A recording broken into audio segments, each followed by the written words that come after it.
Hello, Cosmic Explorers, and welcome to your Friday night tune-up. I am Hillis Pugh, minus my co-creatrix, Rebecca Gregory. I know if you guys watched the show last week, she has taken a bit of hiatus for some much-needed self-care. However, we are here, and I am so honored to have my guest co-host that will be sitting in for Rebecca for a while. She's been on the show with us a few times, and I absolutely love her. You guys love her too. So, we're going to bring in my guest co-host, my other co-creatrix, Megan Del Poria. Welcome, my dear. Hello. Hello, everybody. Thank you for having me. So, for those who don't know you or aren't familiar or don't remember you being on the show, can you just do a brief little intro about this starlight that you are? Yeah, thank you for opening this container and for the space to be present and chat a bit about my work. So, I would say my main love is kambo, which, if you are not familiar with, is an Amazonian frog medicine that's used for a variety of reasons. So that I serve kambo quite a bit.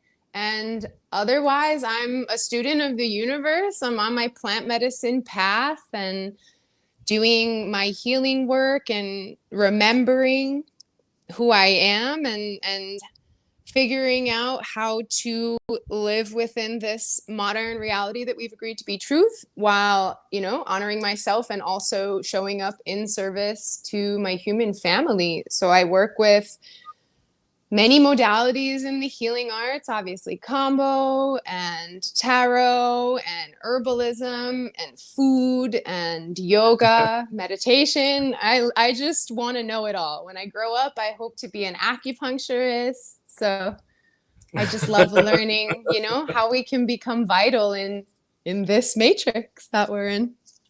I love it. And you said something that's really key here, and it went in and went right out my ear, but I'm like, bring it back, bring it back. And how we are here and present on this earth, on this plane.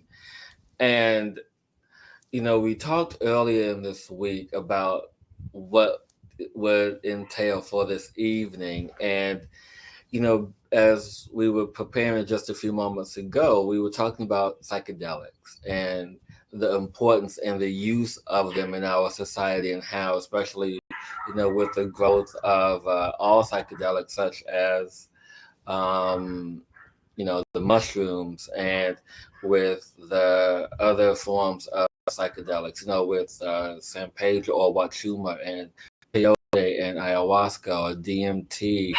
And I watch this show just because it makes me laugh, and how people sometimes could be so careless with this. It's this show on this channel on YouTube called Tales of the Trip, or Tales from the Trip.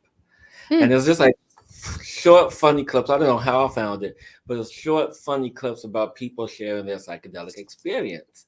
Mm-hmm. And if I want a good laugh, I'll watch it. But then, after I was watching, it was like some people can be a little careless with the interactions with this medicine, because Yeah. essentially what I want people to want to take away is that psychedelics, it is medicine.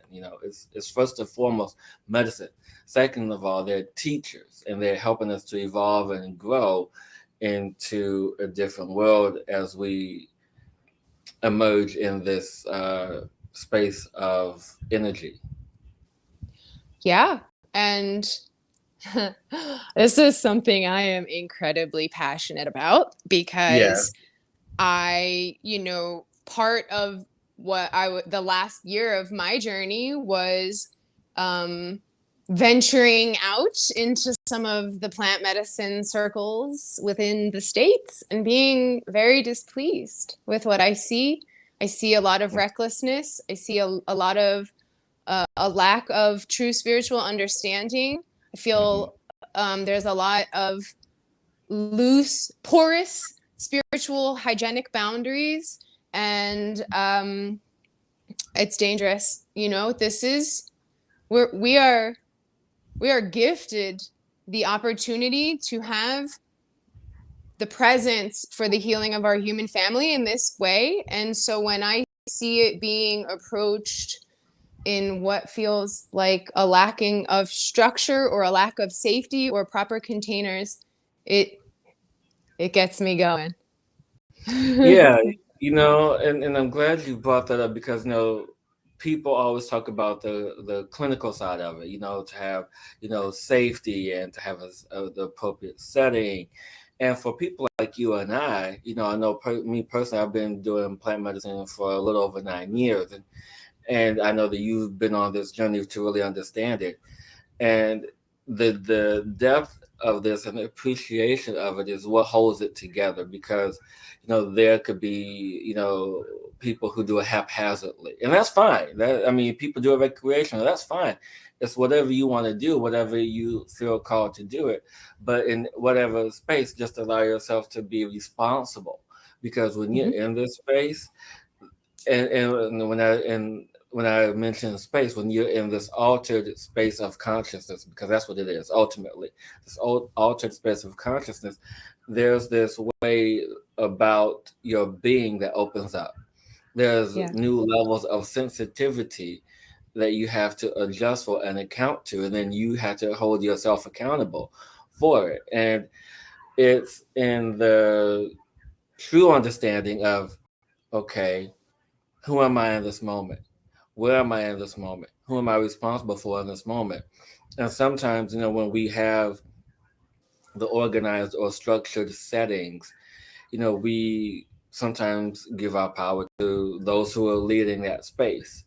But Yeah. yet, you are still in this sacred space. You're still in this community, this container, if you will. Being in this altered space, you still are responsible for you, whether you Mhm. say, "Hey, I need help," or "I got this," whatever it is, or anything in between.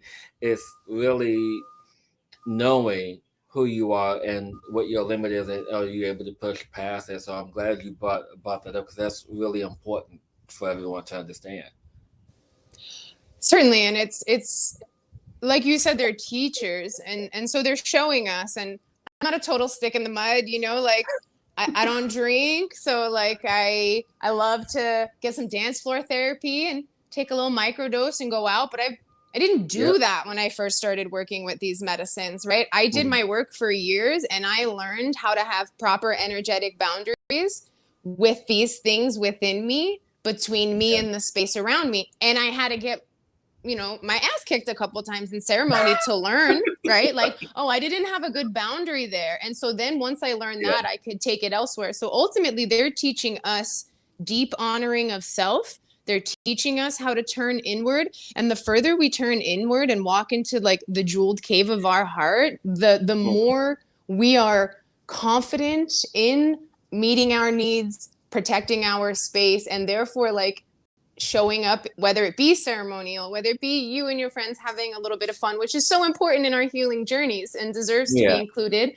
or whether it be, hey, I'm going to go do an MDMA session at Johns Hopkins and it's going to be quite clinical, but I'm still going to be able to say, no, that doesn't feel right. Like Yeah. they're teaching us how to come into that, our power ultimately, Yeah. right? And so, no, Exactly. Exactly. yeah. And I'm glad you said that, because microdosing is interesting, and I learned recently of this new way to microdose, which I wasn't aware of, because when I started microdosing, I learned that you do, an eighth of a teaspoon, which is 300 to 500 milligrams. You do that